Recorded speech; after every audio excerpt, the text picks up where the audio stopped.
You are passionate about a particular idea, your dream, your business, or it may be very cool to have a startup.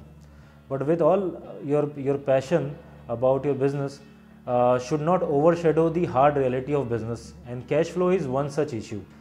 Lot of us get into business, we know a lot about our product, we are very confident about our marketing plans and all that, but we have no idea about cash flow management.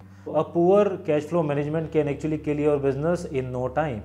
We need to be very careful about cash flow and its implication on our business. Why we don't take this on our priority? We talk about, whenever we make presentations, whenever we talk about our business, we talk about finances and other things, but not cash flow.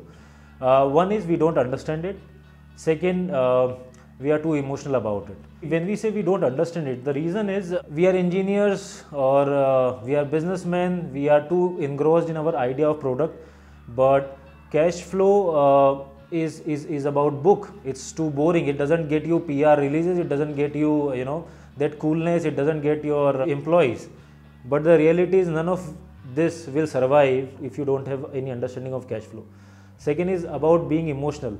See, when we start our business, we run our business, we know that it is either me, the entrepreneur himself, or his relative or friends, we are running our business. And we are confident that we are not wasting any money. So we take it too lightly. Cash flow is not about wasting money. It's about making it count. Every rupee you spend should be in the books.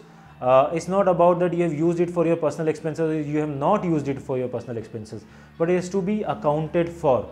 And if you don't account, there are high probability that you will get into a very difficult situation in future. For one such example is that when you grow, you hire a lot of employees and your sales is not growing with the same ratio because you are worried about your future growth and you are creating the employee buffer. So maybe your sales figure are 1 lakh rupee per month and your T bills are around 10,000 rupee per month.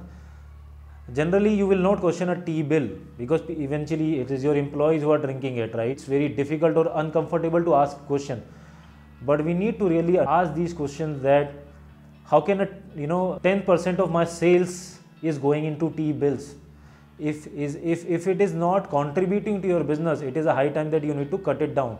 But when you will think about it, when you understand that you are spending 10% of something in an expense which you think is good for employees, and all these expenses will not be noticeable until unless you look at you look on your account books in a very hard way. So sit with your accountant regularly and ask for each and every rupee, because each and every rupee counts in survival of your business.